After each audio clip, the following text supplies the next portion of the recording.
high five. Inside the 10, head first, he dives inside the 5-yard line. Rushing forward, ball comes out of the hands of Newton. It's on the ground and still on the ground. Picked up by T.J. Ward at the 4-yard line. Davis gets maintained to McCaffrey with a 19-yard reception. And Terrell again for at least 19 and more than that. Inside the 10, touchdown Denver. All week long, Marty Schottenheimer talked to his Manning out of the gun. Manning lets it fly. It's caught by Thomas. There's the record for Peyton Manning.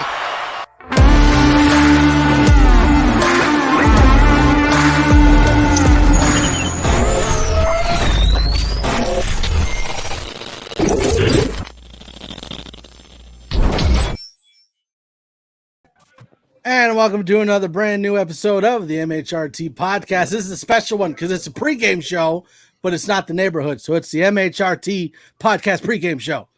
I'm your host, Mundungus Creevy. I'm not going to do that. Right. As always, alongside my co-host, 6'10", Mr. Boggins, Glenn Mile High Fiberhauser, and our very special guest host, Bree's joining us today for the show. Hey, Bree. Hi. If you're new here, we want to welcome you to the MHRT Network. We are a group of fan-led Broncos-based podcasts, and we do our absolute best to fill you in on all things Broncos news while also bringing you some headlines throughout the NFL. Now, make sure that you like, subscribe, share, comment, and turn on notifications so that you can get alerted anytime we go live on YouTube, Facebook, Twitter, and Twitch. Now, not only does the network have the MHRT Podcast, we also have Broncos Talk that goes live every Tuesday, 7654. The Nothing Rhymes with Orange and Blue podcast that goes live every Friday at 7654. And the brand new pregame show that I just mentioned, The Neighborhood, that goes live before every Broncos game. So how's everybody doing after this Raiders smackdown and going into the Browns game? I'm feeling better. Still healing, but I'm feeling better. Optimistic going into tonight. I'm glad you're recovered, but I'm not. Yeah, Bree was pretty sloshed. How dare you, sir? She was throwing bead bags just all over the place. It wasn't even. Well, for her, it was more like a premonition. Right. That's, because being that way kind of made the end result feel a little bit better than the rest of us who were not feeling that way. Oh, yeah. Driver, she had Tori on her scooter, So. I was having a grand old time. I don't know about you all, but day was great. Game, not so much, but that's okay. Well, she stalled that out too, didn't she? The scooter? No, It's electric. You can't stall it. There was pedestrians. Yeah, pedestrians. I learned those Lime scooters have like limits on them. I didn't know, and I went like going hot into like this mall area, and as soon as you hit a certain area, it's just like almost ate that. Oh my goodness! End of story. End of story. End of story. End of story. That's it. Yeah. The highlight of my day after, because the game was terrible, is that we got to actually meet Bree in person, and we met Prophet in person too. So that was a fun day by all, I think. So. Oh yeah. So speaking of the game, there was other than like the initial 12 scripted plays, that was terrible. Bad throws by Teddy. There were some turnovers by Teddy. The defense couldn't stop anything. Offensive line was missing blocks and allowing pressure. Teddy got hit 17 times in that game? Yeah, 17 times. Yep. It's one of those games where you legitimately don't think that there's anybody that played well. Like I can't think of anyone who like stood out at least and played that well in that game. It was just like, it just seemed like the whole team had given up on the coaching. Fant and Cortland had pretty good target games as we expected them to do so. But you're right. I don't think there was really standout play by anybody. Yeah. And Fant is getting blown up in blocking, and that's just sad to see. There's been talk about him potential. I don't think he's a bust. I think he still has a lot of potential, and I think he needs to be incorporated a lot more than he actually is being, and not used necessarily as a chip blocker all the time, but also should be better at it. You need to point me in the direction of anybody who's calling him a bust, and I'll take care of that because that's a ridiculous notion. I think Tim Jenkins. Tim Jenkins. Good luck. So would you actually have to touch somebody else to actually get blown up in blocking? Yeah, What? That's true. I never said. That highlight of him. Just Oh my gosh. Defender to go out for a pass play on a run. Well, and this is the thing. Like a couple weeks ago, I talked about how Fant hadn't really lived up to what I thought he was going to, and it seems like there are certain times throughout games where he just doesn't care, and I don't know if that's he's obviously it looks like the players are not on board with Fangio. It looks like he's lost the locker room. So for me, is that at this point, Fant just doesn't care what the coach is calling, or is it he's having issues with blocking, or something is going on? And while I don't think he's a bust by any means. I still think he's got great potential. But if it is a situation where he's just not caring and trying to make the coach look bad, that makes him look bad, right? Surely, but we can't tell what the play call is, right? So we don't know if it's a mismatch or not, and we won't know. So something to us that looks like maybe he gave up on the blocking play, like that necessarily isn't known to us. So I'm not gonna rush to that judgment, but I agree. It's hard to know, especially when you can feel it in the defense with how sluggish we thought they were being, that we maybe thought it was injuries or it was something, outside of coaching. But I think it's pretty apparent that they need to start playing for themselves and not for the staff.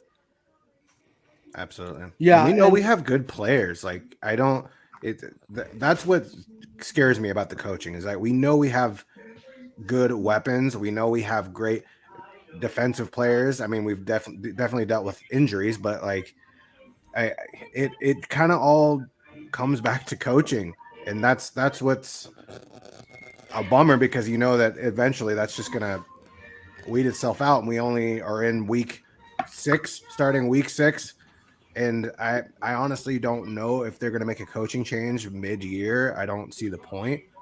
Even if you go offensive coordinator, you're just going to have Shula come in there and do Shermer plays. Essentially, they're not going to relearn a whole new offense. So I don't know. It's going to be interesting. No, I think you make a really good point, is that flushing the entire system, the coaching staff down the drain right now is not a really accurate assessment at going into week 7. So I think that you can be upset with the coaching and the play calling, but I think that also we can't rush to this. When do we make the decision? Probably mid-season if it's going that bad, but we're still in playoff contention. I think we need to look at certain aspects and wait until it starts to really play itself out. When I tweeted the other day about the iceberg, we can see it. And by the time the ship saw it, it was too late. And that's the feeling that I have, but I don't think that it's over. I don't think that we need to talk about annexing the entire staff, but I think it's something we need to start considering. What happens then? What happens for the rest of the season if we do that, after week 9? See, I don't think we need to get rid of the entire staff, but I personally believe after tonight, regardless of the outcome, I do think that a change from Shermer makes perfect sense. And no one says that his plays necessarily are terrible. I mean, we don't know what the entire playbook looks like. It's what plays he's calling at what situations is what's terrible. So, if you get a different perspective from somebody with a lot of experience, a former head coach himself, I have no problem sliding Shula in there, and you need to mix something up. Even though we're presently sitting, surprisingly, if the season ended today in the last playoff spot for the AFC, we can't take that for granted, and we have to make a move. And I don't think Vic goes anywhere before the end of the season, but I think Shermer can. And I also think that Tom McMahon no one's talking about him anymore. So he's the happiest guy in Denver, I think. Yeah. He found a scapegoat. Yeah. Let's grab some comments here before we dig into everything. Avatar says, "What's up, Broncos country?" Landon says, "Hello," and Bridgewater and Bowles are active. Good. Well, I mean, was there really any debate on whether Bowles would be active? I know Bridgewater was a big. Yeah, he was questionable. Yeah, pretty beat up. Sources said that Bowles was okay, so that was. Mobag, greetings everyone. Bree in the house. Where? KB82, what's up everyone? If Fangio's, Shermer's, or McMahon's car broke down on the side of the road, which coach are you least likely to give a ride? I think we all would all agree three, all three of them. Yeah, I was trying to think of something wittier to say. I had nothing. So was I. Dave Glassman, what's the over/under on when Drew comes in? No idea. Okay, so think about that. So think about how potentially volatile the O-line is. And so we're thinking, okay, they haven't been up to snuff, and we've had issues with quarterback protection. And now Teddy is week 2 out of concussion protocol. And now he's a little hobbled. Hobbled is such that is the word of the day, right? So he's got that quad and foot injury. There's no telling that he finishes the game. I'm not going to call on it, right? But there's a large potential that we see Drew Lock go in. And I would think that he's ready to do so. I know it's going to spur a lot of different conversations on Twitter, and I'm not looking forward to that. But I think we just have to realize that if the coaching staff really means what they say, that they're both ready to play when called upon, that's what's going to happen. I'm just like at the. Sorry, go for it. Well, I was gonna say for me, it depends on what Teddy's hurt from. Like if it's a pinched nerve or like he's just sore in his foot and that's why he was hobbling and limping, then it's kind of his call on whether or not he wants to go play. I mean, if it's soreness, you're not going to aggravate soreness. But if there's another issue that he could make worse by playing, obviously don't play him. So I guess it depends on what he's actually hurt with. Yeah, I don't think coaching staff would allow him to play if he was it was something a little more severe where he could actually damage himself further potentially. So I think it is. They usually take more cautious measures than anything, right? Usually there's a slight injury that they just don't want to accentuate even further. So I don't think it's something that's necessarily that serious. But as far as Drew Lock playing at this point, I'm kind of just like do something to change the energy. If you're starting Drew Lock, sure. If it's getting Sherman out the door, sure. Something to change the energy. Right now, we are just so lackluster and so just the team just doesn't seem like they care. It's almost like the fans and the other players have the same energy to where they just need something to kind of trigger them a little bit more to show more urgency, to just something to pump them up a little bit more, I think. So what if that was defensive play, and what if the defense, showed up? Von Miller's been kind of absent the last couple of games. Absolutely. Justin Simmons hasn't been able to really get his stride with the coverage they've been putting him in. So do you think that changes a little bit with the defense playing up to snuff and playing up to their overall ranking? I think that if they come in and play for themselves and put aside all the discrepancies that they have possibly with coaching. I'm not saying that's 100% it, but it kind of feels like it at this point because we have such a talented roster. So if they were absolutely able to kind of change that up a bit, don't you think that that's kind of what would change the momentum of the team? Absolutely. Yeah, and I think, and this is one thing that I've been talking about a lot is when you look at the Broncos defense, there's one major thing that's missing, and that's pass rush. I mean, you're getting Vaughn around the side, you're getting Reed around the side, but the quarterback is able to step up into the pocket and avoid that outside rush because there's no pressure in the middle because you don't have Harris, Poltergeist, you don't have Harris, you don't have Purcell getting home, and Draymond Jones is only able to get home a couple times. So for me, it's at this point in time, if you're not wanting to give up on the season, you almost have to go out and try to trade for an interior defensive lineman that can get that pressure, because you have that interior defensive lineman that can get that pressure that cuts down on the time the quarterback has to throw the ball, and that forces the quarterback to take a step back into the pressure from the outside from Vaughn and from Reed. And so for me, the biggest thing to do is to go get someone that can get consistently that interior defensive line pressure so that you can take pressure off of the corners and you can take pressure off of Vaughn and Reed coming around the edge. Yeah, that's totally true. And that's a point that I have made before where it's kind of been a shame, especially with Shelby Harris, the big money contract that the front office gave him. And, usually he's good. Even if he doesn't get to the quarterback, he's usually good for, swatting the football down. But he hasn't even been able to do that. And Mike Purcell, the same thing. So the interior pass rush, like you said, Mike, is totally 100% right. And if you cannot pressure the quarterback and you have experienced guys like Jackson and Roethlisberger and hell, even Carr, they're going to punish you if you give them that much time in the pocket to make a throw and find a player open. So if George Paton really wants to salvage this season and try to turn this ship around, I would highly agree that going and trading for a big name interior defensive lineman would help put some more pressure on that offensive line. Vita Vea. Dude, I'm down. That would be awesome. Yeah. That man eats up offensive linemen for lunch. Yeah, I mean, like Purcell, we know what we have. Like, he's a zero tech run stuffer.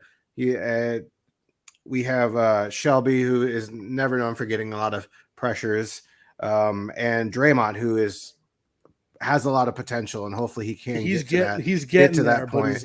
And then maybe a game eventually down the road. But I definitely agree that there is some interior pressure that you lack, especially when we are losing we lost both of our starting linebackers. So blitzing up the gap is going to be a little different without them. You got a lot less experience in that front seven now. So it's going to be very interesting.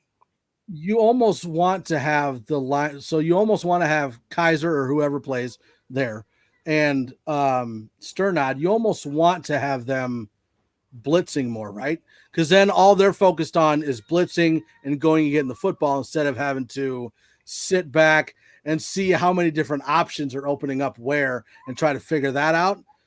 And, you would think you'd want to have them blitz more to try to just give them one thing to focus on. I don't know about that. Was necessarily a bad stretch. They were flashing the injury information on the scoreboard at the game, and it's Johnson out, Mintz out, Browning out. It's like, out. Whoa! Like just the three linebackers, one after another, falling by the wayside. One thing I think is another key is we've given up long bomb touchdown passes in the last 3 games, and that needs to stop tonight.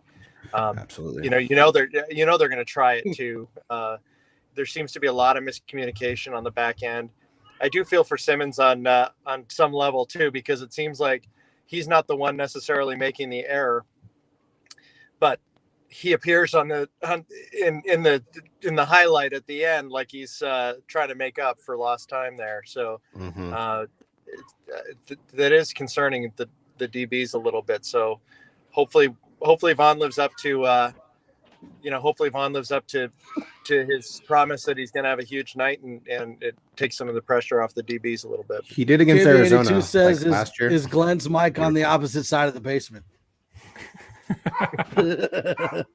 He's on the road in his car, but I told him he can't hit the big red button.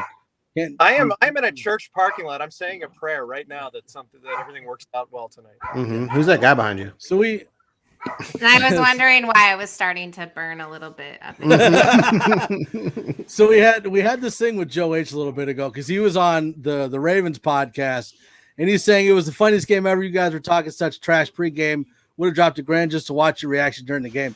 And I gotta say, like, we were talking a whole lot of trash about the Ravens and the Broncos game, but honestly, we were 3-0 going into a game. We're like, yeah, we're gonna kill it.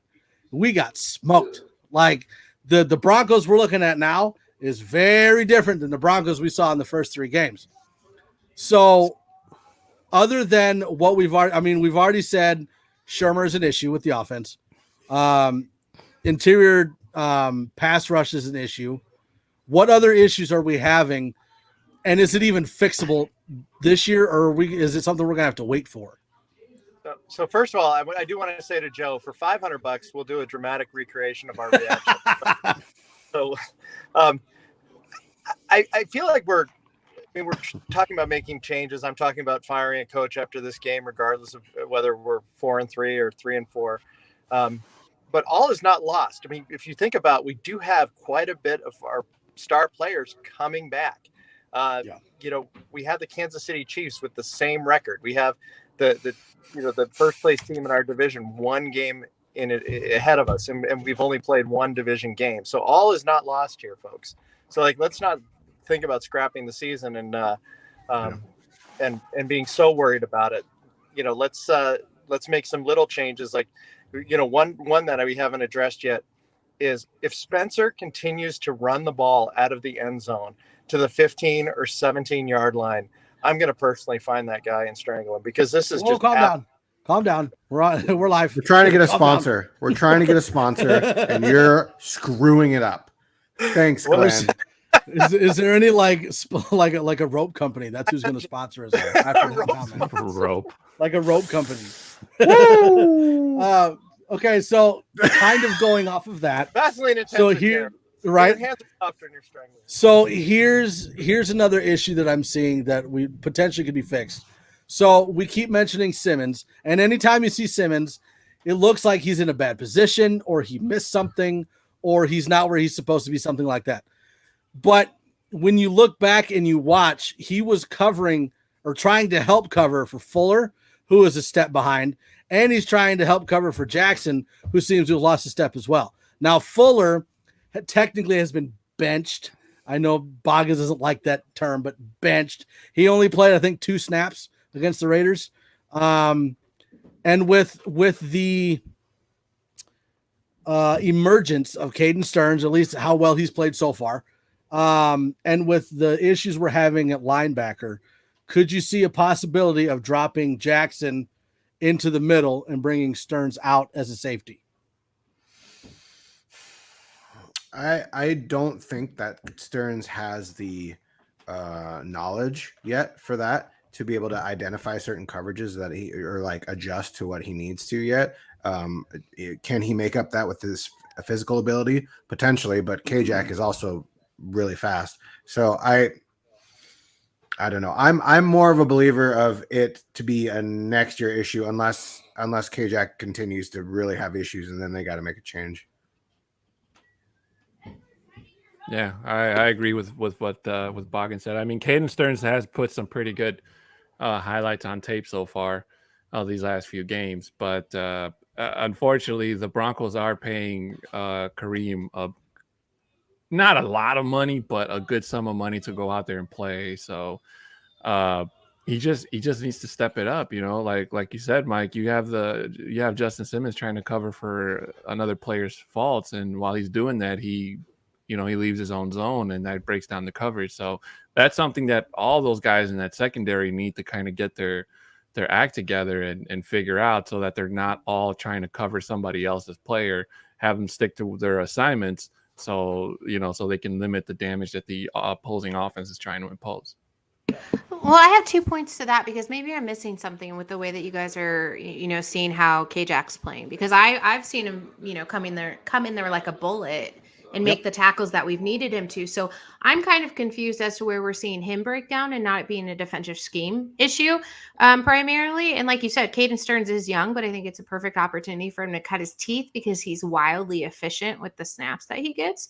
So I guess I'm not, playing devil's advocate here, but I do think that Kareem Jackson is not somebody that you want to take off the field. I think by limiting Fuller, you're doing the right thing. Those are the small mistakes that you can really combat. But I don't agree with, necessarily, switching out K-Jack so we can get Stearns in there a little bit more and see what he can do on the outside. But I don't agree that he's on the off step. I think in general, you're seeing a progressive downplay by the secondary, because they're not being utilized correctly. And that's a defensive scheme and coaching issue, not a player issue. Yeah. So one thing I do agree with Bree on is that he has not missed a step as far as his hitting. His hits are as violent as they always have. That's why Mike's idea is kind of intriguing. If we're really needing some inside linebacker, and that's his specialty, is really disrupting a play with his body, that might be worth a try, especially since we're so shorthanded at this point. Oh yeah. Right, and if you've got, do you think they would do that? Could that happen? I mean, for sure think they'd do. And 6 that's what I was DBs. wondering, because I mean, if you've got like brand new inside linebacker that's only played a couple snaps, not really sure what he's doing, and you can drop K-Jack down, keep him on the field, bring Stearns in, and then you can still have, like, if, for example, if a linebacker's got to drop into coverage, K-Jack is the one that's going to drop into coverage, so you can still use him to drop into coverage. You can use him with his hitting ability, but. And I don't know whether it's if he's getting confused in the back end, or it's a scheme thing, or it's both, or what's going on. But it seems like every game you're seeing certain situations where Kareem is not where he's supposed to be, or he turns late, or I don't know. Again, if it's him, if it's scheme, if it's both. But if it's a situation where you can get Caden Stearns in there, who I think has played pretty well, and then just drop K-Jack down to help with the linebackers, I don't see how that would be a bad thing. But I don't know, because normally when you go from a corner like Champ Bailey, who's lost a step, they could move to safety, right? But if a safety's lost a step, where do they go? Yeah, you know? I think K-Jack has shown a lot of ability. Do I want to say in the box as a downhill blitzer? Like, he knows his holes, and he knows his gaps. He knows exactly where he's supposed to go, and he is very good at tackling. I wouldn't play him consistently at, like, if you're asking at like will linebacker, or as far as like maybe on dime, like 6 DB sets, because I wouldn't trust him to scrape across the line. He's not big enough for that. However, I absolutely agree that he has a knack for finding the ball, as far as like being able to be aware of where the like running back is, or if there's a pass to the flat, he's almost immediately there. But the problems that he's had have been getting turned around in the backfield when there's some sort of miscommunications, or there's a double move, like when they're doing what is it, like not a spear route, but the deeper curl route, and then cut back. That one against the Ravens with Marquise Brown, where he cut back and he was just completely, Justin went one way and then Marquise cut the other way, and then Kareem was just stuck. So like issues like that I think are just communication issues that need to be addressed. But I think those two are more capable of communicating and figuring it out than currently Caden Stearns. I think Caden Stearns needs a little bit more, time out on the field to be able to make those adjustments as need be. I think Kareem Jackson is who will probably end the season with starting. EJ says, I hope we don't get embarrassed on national TV tonight. Broncos better play inspired and not soft. Cheers. And we've been getting some updates from Landon. He said Beckham will play. Jarvis Landry will play. Beckham's playing now? The Browns left tackle is going to play. I thought Beckham was out.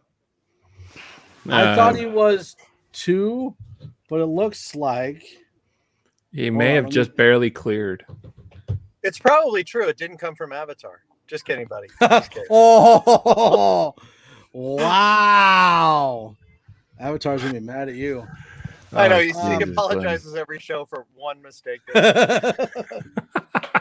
Okay, so I want to talk a little bit about the offensive line, and then we'll kind of go into the Browns game. I keep hearing like it's not the offensive line's fault, and then the other side is it is the offensive line's fault.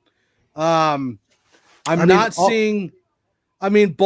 is having another good year. I wouldn't say it's great, but it's a good year. We don't hear Massey's name a lot. We did last week because he was getting annihilated by Crosby. And now he's got Myles Garrett tonight, so have fun with that. But I'm hearing a lot of Reisner, Cush, and Glasgow. It seems like that's where a lot of the pressure is coming from, is the interior offensive line. Is that, do we need to shift people? Like, does it need to be a Miners, Glasgow, Reisner, or do we just kind of have to deal with it? Going back to watching the highlights and stuff, the O-line did struggle, like you said, Mike. But at the same time, Teddy Bridgewater did them little to no favors when he was holding the ball a little bit longer than he should have.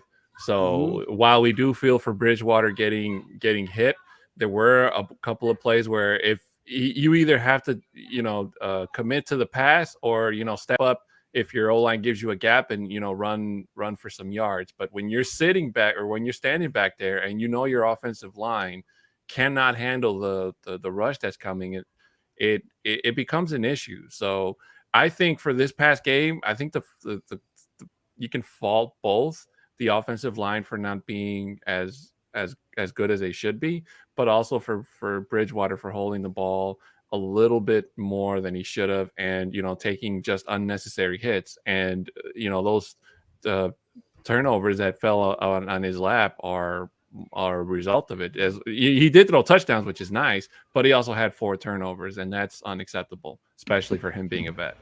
I'll back you up on that one, and I'm glad that you said that, because the point is that I give the O-line as much crap as anybody else, and I'm seeing that the point is if Teddy's stepping up when he's not supposed to, and he's not allowing the offensive line to kind of hold his position, and he's requiring them to do so longer, and he's stepping up into pocket when he shouldn't be. Again, that's another play thing where we don't know the play call. We don't know if he was supposed to do that, but apparently in that mismatch, as you're seeing it play out on the field, you're like, I don't think that's what was supposed to happen, because he should have released the ball a lot quicker. And I'm glad that he's being safer on that. But at what point are you saying, well, you're holding onto the ball too long because your reads aren't there? Do something about it. Yeah. He was hit 17 times. So even if he held the ball too long 5 times, that's just such an exorbitant amount of hits on a quarterback. I mean, just look at him lowering himself off of the stage after the news conference the other day. I'm not going to argue with you that I mean, it was clear, especially seeing him live, that he had some opportunities to get the ball out of there and did not. But and I see Rich's comment in the comment box about Bulls struggling, and I don't know if that's. I think that Mike had said that it's not necessarily that he's having a fantastic year, but I think that that's a bevy of issues that are sort of just coming together, and it's a multitude of things. So I don't think Bulls is having a bad year, and I don't find that he's potentially struggling. Him and Teddy work really well together, but I think Teddy sometimes just doesn't make the right decision, and I think it's fair to admit that. Yeah, and I think a lot of it has to do with we're seeing a lack of adjustments in the second half. Like they're not changing anything. Shermer's like, nah, play calls are fine. Scheme is fine. We'll just stick with it. So I think a lot of it has to do with just the lack of adjusting anything. Well, I don't know about that. If you're talking about Teddy getting hit, I mean, I think that's pre-snap stuff that Teddy needs to hit. Like, let's be honest. Neither had a good game. Like both had issues. Teddy was taking too long. I think Albright was talking about he had like the 3rd longest in the pocket during that week. It was like 5 seconds in the pocket, which is insane. Shouldn't expect that. You shouldn't expect that long in the pocket. And so he was missing throws. He had a bad game. But I mean, the offensive line, some particular members on the offensive line, I'm not going to jumble them all together, but specific players on the offensive line didn't have better days than others. That's for sure. I mean, it all needs to get figured out. It's like one cohesive piece that needs to get figured out. If Teddy doesn't spot something, doesn't call alert on blitzes, or the center doesn't talk to Reisner, you know what I mean? Like if there's one communication breakdown, that kind of stuff happens. So there needs to be a cohesive bond there that they need to figure out. So outside of a win tonight, what do you all think? What needs to happen that would change all our demeanors tomorrow morning tonight? A win? I said outside. I mean, even a win, and you're still kind of like, yeah. I mean, like you're like good, but like at now what? Like you still potentially. Does that put a little more or a little less on the heap for Shermer? Because I don't want that, because I want him gone. So like it's I don't know. It's I want to win. Obviously, I want to win. If anybody's ever seen Nacho Libre, and my big thing is like using using players that we have for the reasons that we have them for. Like, for example, Jerry Jeudy is really, really good at getting open within those first 5 to 10 yards. And he's your guy that when you get into trouble within the first second or two, when you're backing out, you can throw it to because you know he's open. We don't have that. Like Sutton and Patrick, great receivers, but you got to give them time to work in their route. And so they're not initially going to be open when you go to throw them the ball. But that's one of the reasons why we signed John Brown, and we didn't even see him in the last game. Like, we have to start using the players that we have for the reason we got them for. Otherwise, we're going to keep getting Teddy hit 15, 12, 17, 20 times a game because he's not able to get it anywhere because the offensive line can hold for 2 to 3 seconds, and that's it. And then after that, it's figured out. Plus, we're not seeing any, like, if the line is struggling, bootleg out. Like, get him outside the pocket. Let him do something with it. And he's not able to step up, and that's where he holds the ball too long. So there's just so many things. Like, it's so aggravating. Don't bootleg if the Lions having trouble. That makes things worse. That makes things a lot worse. Well, I know, but I mean, just like get him outside of the pocket. Yeah. Brown had 6 plays last weekend. I don't even remember seeing him on the field. But you know what would be nice is a screen pass. That's one of the things we talk about all the time. Throwing it to Noah Fant, actually in stride, so he could barrel down the field like he did the last time we played Cleveland.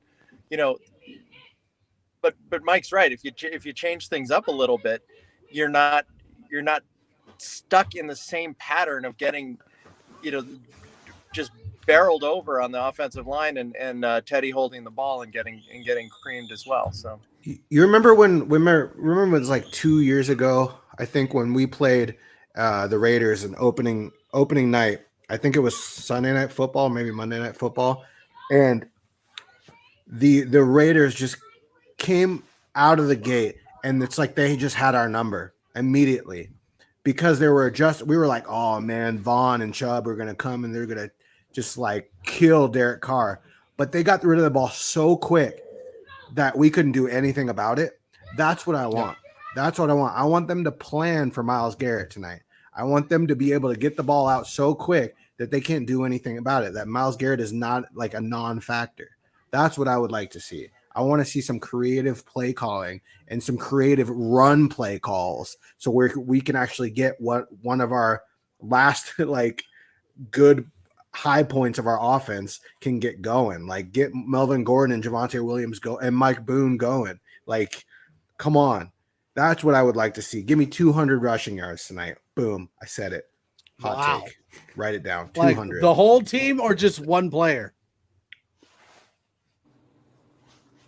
I don't think he heard you. for the 200 rushing yards, one player or the whole team?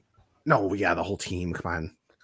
Like Teddy Bridgewater, 200 rushing yards. Yeah. Woo! Well, it won't be Boone because I don't think he's playing. But Is he still not playing? That's the latest tweet that I saw. But Yeah, I would Boone's like to out. see. I've been calling this for 2 weeks because this is what we've kind of wanted Shermer to do is capitalize on the run game. Not run it all the time, not when you're supposed to. We wanted him to do it appropriately. And so I think this is a game, like you said, what does it take to do? It's not a win. It's to utilize your players correctly where they should be, when they should be, and get Javonte Williams into the end zone in a red zone run. So, yeah. We shouldn't guess the score tonight. We should just guess. Forgot the boom, Bree. We should just guess Shermer's first 3 and out. Run, pass.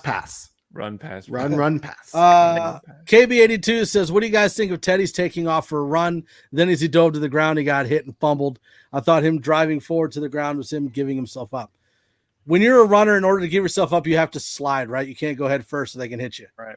Yeah, that's dangerous. They always tell you not to do that, but some quarterbacks, they go ahead and do it anyway. Yeah, and I'm not defending Teddy for any of the turnovers he created. Like, you can't have 3 picks in the game. You can't have a fumble in the game. You can't.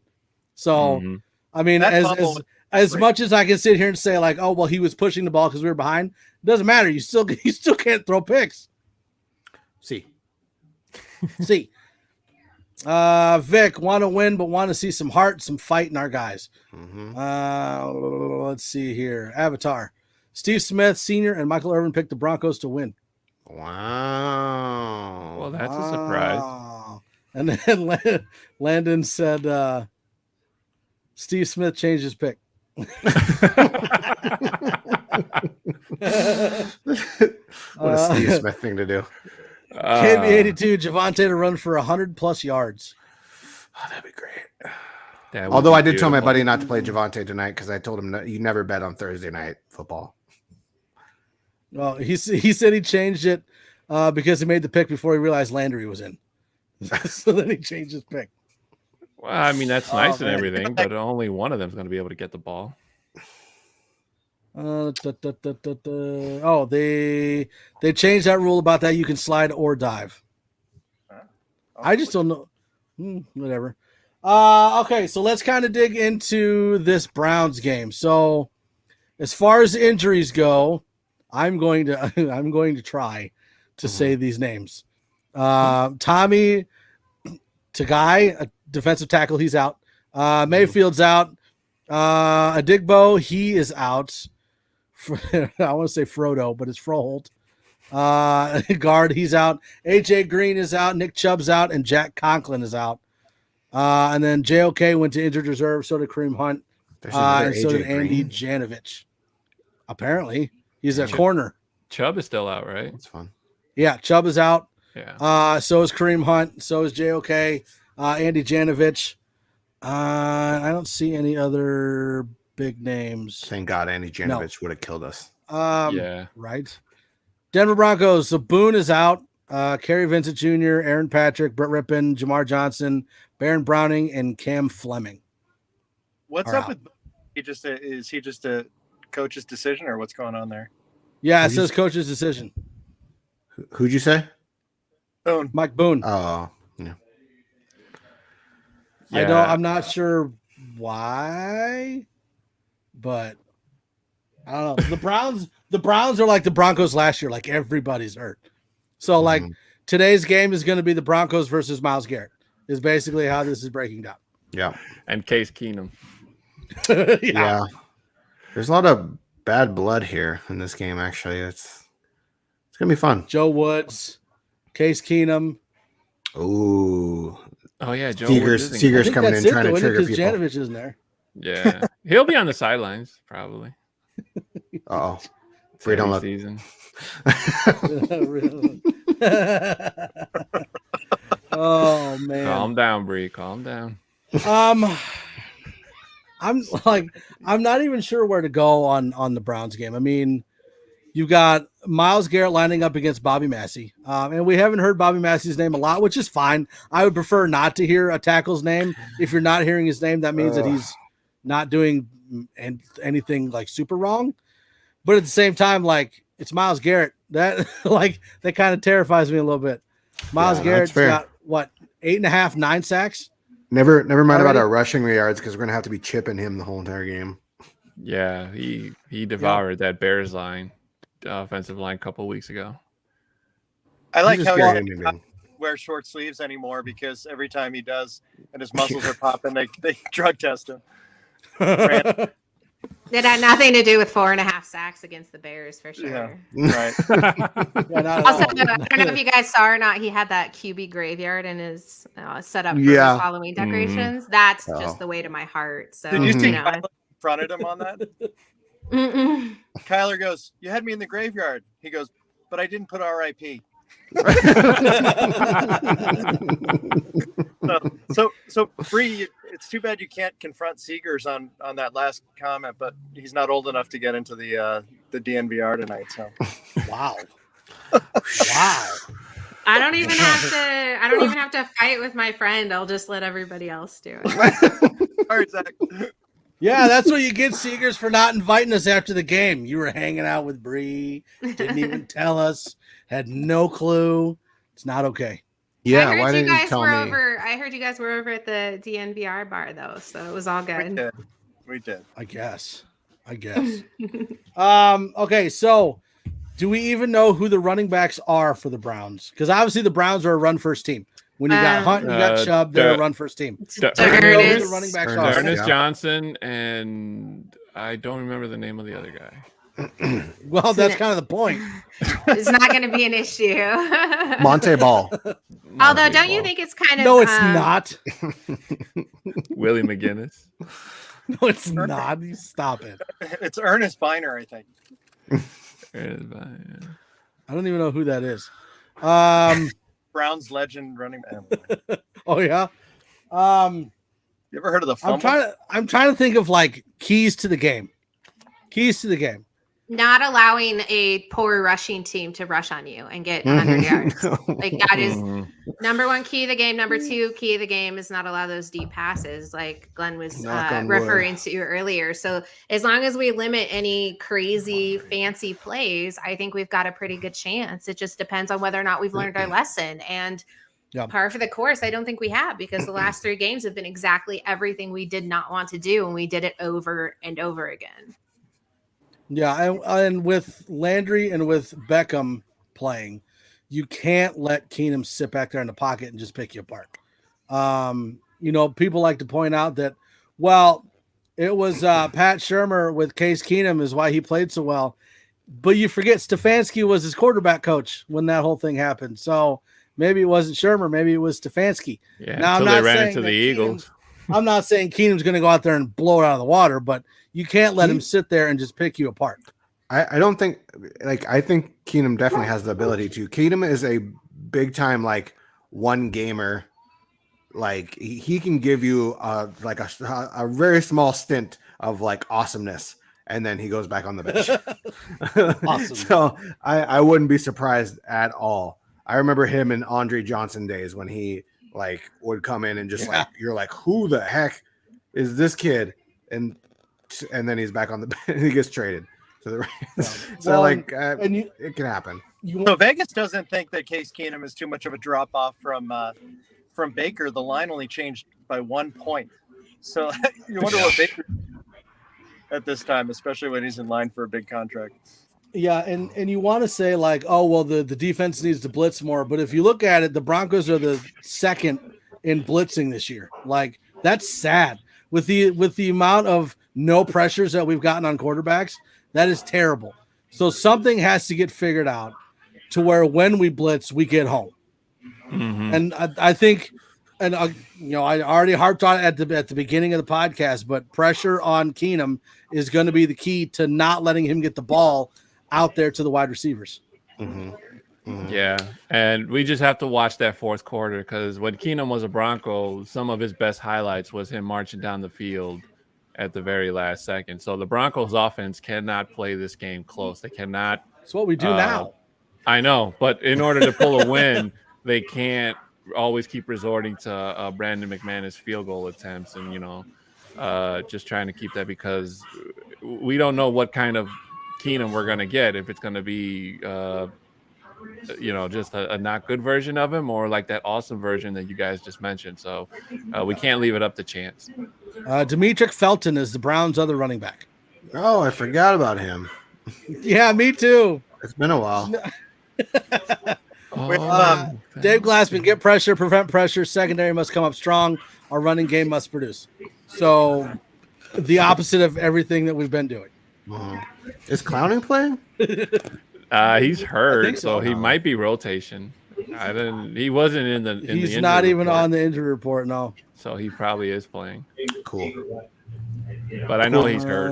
Don't they have? Yeah, he's on there. Oh gosh, might be a reach. Don't they have Melvin Ingram? Who has Melvin Ingram? I forget.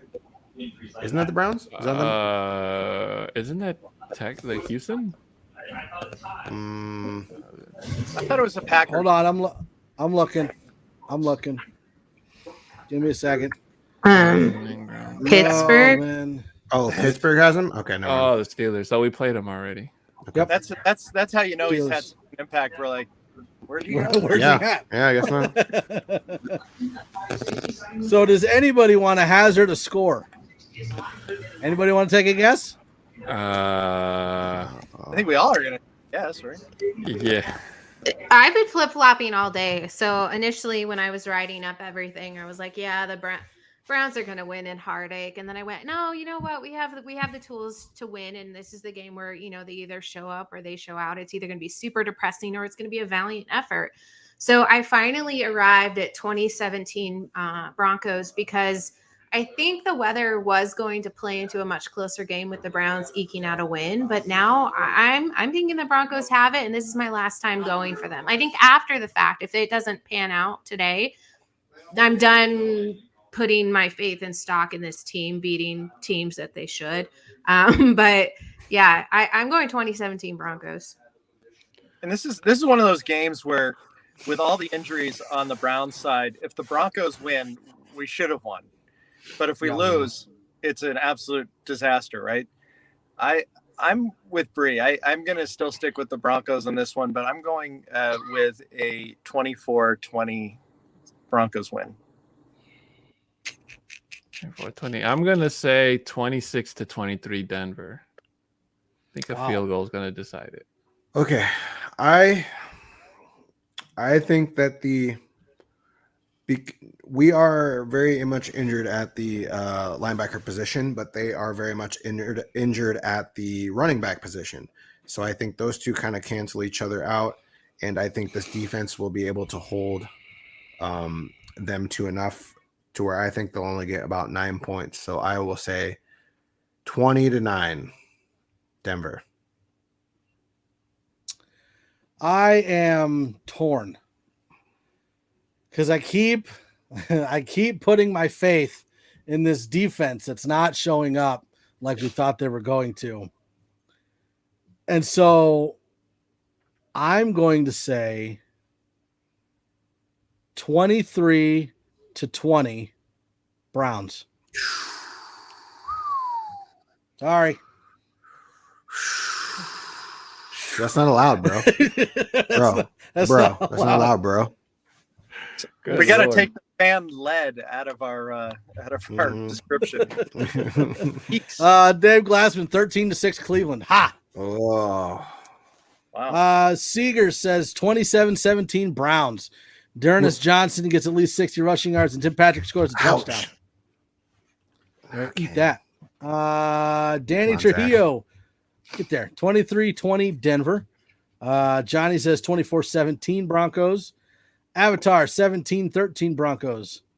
I'm going to assume 3-2 Broncos. Stop it. I mean, Johnny says I'm fired. I can't be fired. Let's see here. Unless Drew comes in early, then we win and find the spark. Wow. Well, there's optimism if there was ever one. And again, like I am not. Is there a DB on the Browns named Spark that Drew Lock? I am not opposed to Teddy Bridgewater not playing this game. I honestly would prefer it, just because now we have an 11-day gap between this game and our next game. Like, give him those 11 days. Let him relax. Let him recover. Let him get better, and just let Drew play. But at the same time, we also heard from the coaching staff that Drew Lock has not gotten any first-team reps. Like, nothing has changed. It was still Teddy all week. So, no. If we put in Drew Lock, I want Drew Lock for the rest of the season. I want to just put it out there, force feed it for the rest of the season so we can see, and then it's done. Or it continues. Yeah. Just I don't want a little sprinkle of Drew again so that Twitter blows up. I want it full or nothing. Full or nothing. Even with no practice on during the week. Yeah, put him in there right now. Do it. Okay. That's also what Kyle's given us. Full or nothing. Johnny. Then why are you fired? If you can't be, then why are you? Well, I'll fire you first because you hit the red button. So I don't understand. Keep pushing. I don't get it. So I do have to point out, when Dungus was at his hotel having breakfast, and someone walked up to him and goes, "Are you Mundungus?" and then sat down with him for an hour. That's right. Dang it. It was Bree. He didn't have his "Hi, my name is" tag on him. Bree was like, "Oh my God, it's Mundungus," and then came sat down. Zach Seegers, wow, it's almost like the coaches with the most knowledge of Lock have zero faith in him. Anyways, ouch. Ooh, ouch. Bree, you're shaking your head. Get him, Bree. Because he's been doing this all day, and it started at like 8:45 this morning. So I just, I Zach, you're can't. my boy. You're my boy, Blue. You're my boy, Blue. Stop Jerry hurting me, Darmafall. Zach. That's a new name. Go Broncos. Thanks, Jerry, for jumping in. Thank you, Jerry. Normally we'll go like 10, 20 minutes later, but Bree's got to get going. We got to get going. We got to catch this game. It's getting ready to come on. So it's Bronco time. So we're going to end it a little bit early so we can go ahead and catch this game. We do want to thank every single person that joined us in the chat today. Make sure that you are liking, subscribing, commenting, sharing, turn on notifications so that you can catch all of our content when it's posted. Now, Bree, where do you want people to get a hold of you, follow you, stalk you, whatever you want them to do? If they really need to, you can come find me on Twitter. It's BRI0322, and you can come follow me, interact. Let's have a bunch of fun. Do not dox me. I have restraining orders already written up. I just have to stamp them. So there you go. Don't do that. Bree does have a Seeger's head, so that's. So if you need to find her, she's there. Yeah. Oh man. Also make sure that you're tuning in to Broncos Talk, hosted by 6'10" and Rich every Tuesday at 7654.